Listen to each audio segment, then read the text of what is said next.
Hey everyone, welcome back. My name is Colleen Jorgensen. We're going to be talking about this new moon on April 27th. It's at 7 degrees of Taurus and it's going to arrive at 1:32 p.m. Mountain Standard Time, Central Standard Time. It's 12:32 p.m. Pacific Standard Time and 3:32 p.m. Eastern Standard Time. So, wow, what a journey we've been on ever since the beginning of the year. Even before that, there's been numerous ups and downs, unexpected events happening. Things are really getting shaken up, aren't they? You know, and this moon is really no exception from some of the chaos that has been happening around the world. We need to plug in to our stability, our grounding, and really our identity of what we resonate with and what is really important to us. And this new moon is really going to drive us in that direction of what we really want. What is it do you really want out of your life? So this moon is a new moon, and new moons always bring in fresh energy. This is the same as every other one, except this one is a super moon, and that is indicative because the moon is close to the Earth at this time. I think it's one of the closest lunations that we have this year in 2025. And this always increases the gravitational pull between the Earth and the moon. And it quite often produces high tides. There is a tremendous amount of pressure that begins to manifest on the Earth itself. So this can shift tectonic plates. And it produces a lot of tension and can produce storm or stormy activity.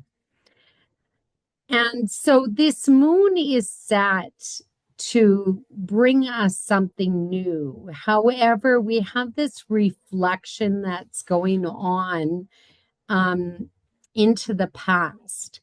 And this can create a new direction. Sometimes we need to look at where we've come from so we know where we're going. And this is kind of one of those new moons that indicate this. Taurus is one of those earth signs, the first earth sign. It's really a grounded energy and it's really plugged into money. It's one of the money signs. And it's related to the material world and possessions. So this would indicate that obviously there's a new direction that's going to happen for finances, how we distribute material goods, and what we value in our possessions. Like, what do we want to purchase? So Taurus is one of those signs that we earn money and then we decide what are we going to spend it on. So there's a great deal of attention that's focused here into security, that we want to purchase things that, first of all, sustain us. And that would be our food and our housing to some degree, shelter, but also the things that bring us comfort and joy, because Taurus is very much a comfort sign that seeks the pleasures in life through hard work and diligence, but it wants to do that. So we have this focus on goods, food, financial stability, because after all, this is the raw aspect of these goods, like the agricultural industry, but also the cattle industry, because this is Taurus. So we could see a new direction or some new developments in the agricultural industry, and especially within the cattle industry. Also in food production. So that is important. So financial markets are, of course, affected by this, but so are incomes, the people working, and their wages compares to what their purchasing power, and whether they can afford to sustain themselves with their incomes, and the gap between those two things. So we could kind of feel in many ways with this new moon that there's a lack of something, that we're lacking something, that we don't have enough, that there's an insufficiency. And this is due to Venus being the ruler of this chart. If many of you follow astrology, you will know that Venus has been in her retrograde station, and she's been connecting with the serious, slow planet of Saturn, which is very limiting in many, many ways. So we have this urge to tighten our belts, to slow down, spend wisely, and consider what we are buying. Venus is and has been joined to Saturn through her retrograde station a couple times. One of them was January 19th for the first time in the sign of Pisces. And then April 5th and 6th, she is now retrograde still during this time, also in the sign of Pisces. And again, she will make her third and final connection to Saturn on April 22nd, just 5 days or 4 days prior to this new moon. So she's been pretty connected to two planets, one Saturn and one Neptune. Saturn is slowing us down, slowing the economy down to some degree, because Taurus rules the economy to a great extent, along with Scorpio. And so these two planets together here are putting pressure on allies, pressure on relationships, pressure to commit, and the endurance it takes sometimes if you're in a relationship, and when hard times come, can you really buckle down, and can you really stay loyal in those circumstances, or are you going to jump ship? So there's this dissolving of relationships that's happening due to Neptune, or confusion, because Pisces is here. Confusion about what the other person is doing, or the suspecting that something is going on behind closed doors and you don't know what that is. And are allies with you on a world stage, or are they doing something deceptive behind the scenes? And allies can soon turn into enemies because we have Pisces here. And we can have these really bizarre circumstances surrounding some of the dissolving of relationships and commitments and allies. And yet we have this allegiance with Saturn there. We have this strong commitment that we have to kind of stick to. This is strenuous, like very strenuous. However, the conjunction indicates that there is the birthing of something new, new allies, new connections, new commitments. And so just prior to this new moon was the full moon. Now, during that full moon at 23 degrees of Libra, we encountered Saturn approaching, or Venus approaching Saturn again.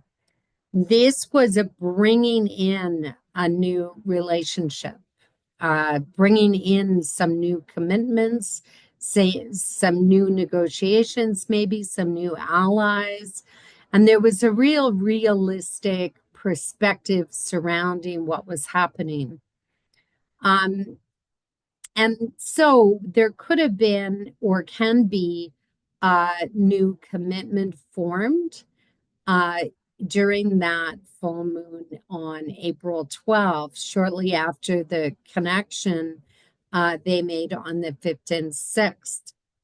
So we have these new deals emerging. We have these new financial regulations or regulatory or rules that are coming down within the finances. And we can kind of see that to some degree because the United States is saying either commit or you're out. And with that, there was also this: you will be rewarded if you stick within the group. This is also coming to bear as we open this new moon. We could see those commitments actually beginning to be formed, and that they're now pretty solid in this new connection that is being constructed. So we have endings, but we also have new beginnings. And there's a reevaluation of a new, fresh perspective. So even if these are old alliances or old relationships that you're recommitted to, we kind of have this new vision of what we want to accomplish together, because Libra wants to accomplish things together, not isolated apart. So this can cause a slowdown in finances and the financial markets. And it could be because we're lacking something, that we don't have the resources anymore to purchase everything that we want. And so goods, services, clothing, because that's Venus, and jewelry, the nice things that we want to buy. So currency is also playing a role here, and there could be some allegiance to some form of new way of dealing with currency. Whether this is Bitcoin or whether this is some different structure that's emerging within the whole world economy, and how we interchange and trade or buy goods. Especially with China, it's going to be interesting to see how this unfolds with the standoff between the United States and China, and the buying power that we have or don't have in relation to some of the goods and the trade that happens with those two countries. Now, this new moon is bringing with it, this isn't an easy ride. It's not necessarily an easy ride at the best of times, but there's a lot of tension in this new moon. Venus is ruling the Saturn and Venus, or Neptune is ruling the Saturn and Venus conjunction. And it kind of throws us into this really aggressive stance because Neptune is newly in Aries, which is a fighting spirit. I want to start something new. I have a vision to get this done. There is like a regeneration of energy that is emerging to start new projects, to get those projects underway and to get the funding for them, to nail down that funding. Now, Mars, which has been retrograde since December, is now direct and hasn't been in Leo since last December. And Mars is our initiation, our get up and go, our ambition. And Mars has been connecting with the dynamic planet of Pluto since last November. So we're now in the throes of its final opposition just prior to this new moon. So it's still within range, only 1 degree separating at the time of this new moon. And each one of these planets, both Pluto and Mars, are extremely aggressive. They're a very dynamic energy that pushes us. They made their first connection at 29 degrees, which was kind of like vague, do I, don't I kind of energy, just a couple days prior to the United States election at the beginning of November. They made their second connection January 1st to 3rd in the signs of Leo and Aquarius. So this is really hot energy. And of course, Mars is now retrograde, and we have fire and air. So we have this real sweep, strong winds that are really giving birth to the fires in California. Now we have Mars opposing Pluto on April 24th to 26th, just days prior to this new moon. And they are now in those fire signs, fire and air once again. So we could see the activation of further fires that are really triggered and giving birth to them through that air element. And really, Mars is picking up speed now from his retrograde, and he's wanting to get going. He's languished enough in the water sign of Cancer, and he's only at 4 degrees here in this new moon chart, and he wants to get going. He's pushing. Let's get doing something. Let's get going.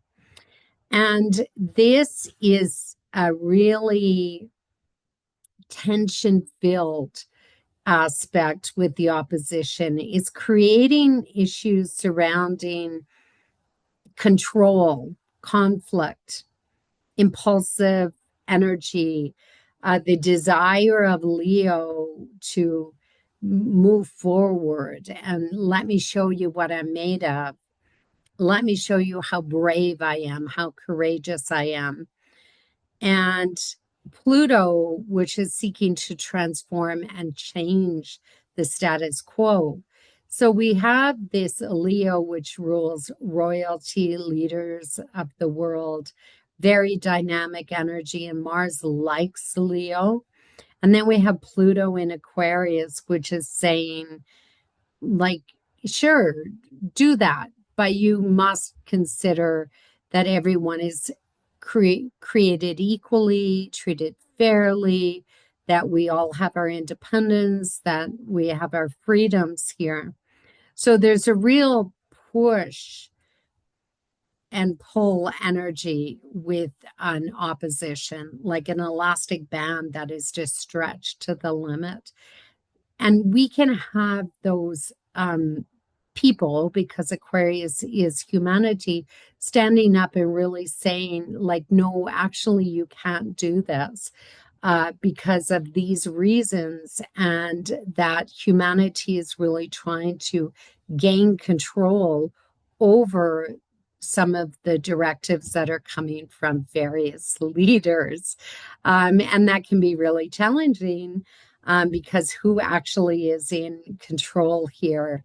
The sun is in Taurus, and Taurus doesn't budge very easily. So all of this is creating a T-square, and it's in fixed signs. So this is stubborn. Nobody is relenting, nobody is moving, and you get two gunslingers in the streets ready to have a showdown. It can bring dangerous elements into the equation, violence, and even death. Who is going to win this standoff? And who is in control? And really, what are they wanting control of? And that's Taurus. They want control of the goods, services, the money, security. They want it all. So this T square in this new moon is extremely dynamic. It's very dramatic, and it's producing a lot of intensity. So Mars is now going to trigger this new moon on May 4th and 5th. So he's not there yet. He's not quite at 7 degrees of Leo, which is going to square off with Taurus. So some of the seeds that are being planted now will be triggered, like they're going to be triggered further on down the road. Just as Venus joins Neptune for her final time on May 1st. Now, this is a dream that has been manifesting with the undercurrents of creating structures, creating stability, putting things into place, constructing the dynamics of it, and then acting on it when she hit 0 degrees of Aries on May 1st. It could seem strange, bizarre, weird. We're encountering a lot of that. And secrets emerging, information coming to the forefront. This is extremely polarizing energy. It is very difficult with Taurus related concerns. And, it kind of shakes the foundation of our grounding. And there's potential here for instability. And, when things are unstable, we quite often just hang on with both hands at the edge of the cliff. There is increased potential for heat waves, and hot, dry winds as a result of some of this polarization. There is protest, riots, rebellion, rebellious action against steps perhaps that leaders are taking. The royal families are also involved here because Leo, of course, rules royalty. So it's not just necessarily with the British royal family, although it could be, but there's other royal families still in play here as well, and they could be affected somehow. There are problems with currency and financial matters, as I've already mentioned. Now, that would be it, right? We got this beautiful T square, but it isn't because Mars and Pluto are also square with Black Moon Lilith. Now, there's a lot of controversy that goes on, I think, between what Black Moon Lilith is and what Eris is. And Black Moon Lilith is the street fighter. She is going to rebel if she feels that she's being pushed into a corner that she doesn't like and that she doesn't want to adhere to. Where Eris, I find, is subtle in her approach. She creates chaos, but she doesn't necessarily participate in it.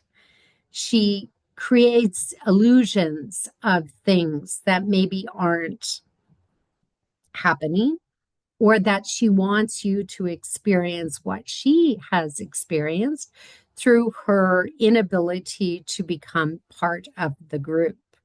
Now, Black Moon Lilith is a different feminine energy altogether. She was believed to be the first wife of Adam, but she would not comply. And so she struck out on her own and she started to do her own thing. And she can be really kind of wild in many instances. She's not afraid of the fight. And she's more than willing to step out front and center and challenge. So this is driving right into her because she is at 3 degrees of Scorpio and she is perfectly square to Pluto at 3 degrees. She's going to come into this formation in exact around that 24th, 25th, and she will initiate chaos. Not chaos so much, but she will initiate rebellious energy in order to get and gain control of what she thinks is hers, rightfully so. So in the sign of Scorpio, that's exactly what is happening. I want my fair share of what I believe is mine. And she is not going to back down from anyone in order to get her fair share. So things are really heating up here. People are becoming extremely passionate about what they believe is theirs and they're going to fight for it. And this is a real liberated thing, which could produce military, because Mars is squaring her, military action to step in to squash it and put it to bed. That's really dramatic and very intense energy that is emerging, and it's really pushing the buttons of, obviously you just can't send in the military and just shut people up. I don't think in this case that's going to work, that they actually are going to need change, transformation to the systems and how we operate so that people can feel like they are getting their fair share. There is no doubt a willpower to win with this fixed energy. It's challenging, it's very dynamic, and it's very revolutionary. Now, on top of this, we have Uranus. And Uranus, of course, is ruling Pluto's energy. And Uranus is a little ways ahead of this new moon, and the moon in her fast journey is going to trigger Uranus. This is also very revolutionary, rebellious, and very dynamic. The thing that makes Uranus a little bit more inhospitable this time is that Uranus is 1 degree separated from the fixed star of Algol. And Algol is considered to be the evilest star in the universe. This is where heads roll and heads come off, like Medusa's head. So also things can be frozen into place, that there's no budging here. They're fixed and stuck there.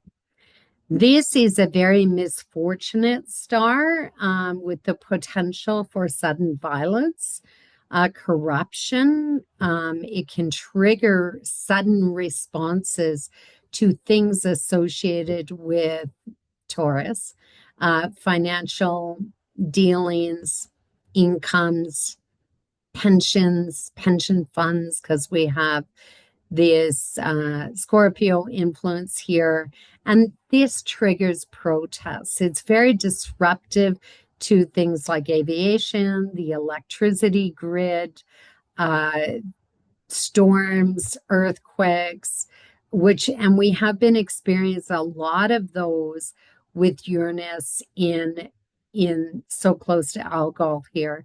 And we can see that the collapse of roofs in the Dominican, very sudden storms coming up in the United States that are really quite violent. So just be aware of that. And get your goods in line. And if you're in the pathway of some of these storms, that you want to be prepared with a bag of survival goods. However, Saturn and Venus combination are kind of mitigating some of the extremes that are going on here. And that is due to Uranus is sextiling these two planets, and that is a positive, where we can produce solutions which are practical, constructive, and innovative, because Uranus is very innovative and inventions can be produced out of necessity with these two planets in sextile. And it is something, because Venus is there, it is a necessity, but it's also a value. It's important. And so we can really see new values come to the financial system and what is really important to our stability and our security. And this can bring restructuring and reorganization with new alliances for the purchasing of goods and how goods are distributed around the world for our own security, how agriculture is mitigated for our own survival.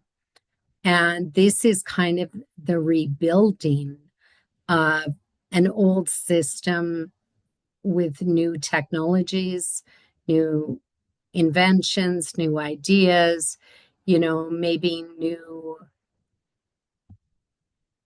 space connections to it as well. So Taurus, we must be aware and use that positive energy and kind of look to the bright side of things, that there is opportunities here. So with Taurus and all this fixed energy, don't get stuck. Don't get stuck in the muddle of things, in the issues of things, because that's going to stall you. You're going to get stalled, and then you're going to struggle to kind of figure out, if you don't have your head in the right space, that there is possibilities here. There are people out there that are more than willing to assist you and to bring new realizations into existence. So there is a vision with this new moon. It is a new moon after all. So don't get stuck in the middle. You need to seek cooperations. You need to realign yourself with maybe some old friends. And what you have to really figure out here is, what do you really value in life? What is of most importance to you? And that's Taurus. So this is a pretty powerful new moon. It's just setting the foundation and the grounding of where we're going next. I'm so excited for the next chapter. So we'll then head into May, and we'll see if some of this stuff starts to straighten itself out. So I bid you good day, and I will chat with you another time. Bye-bye.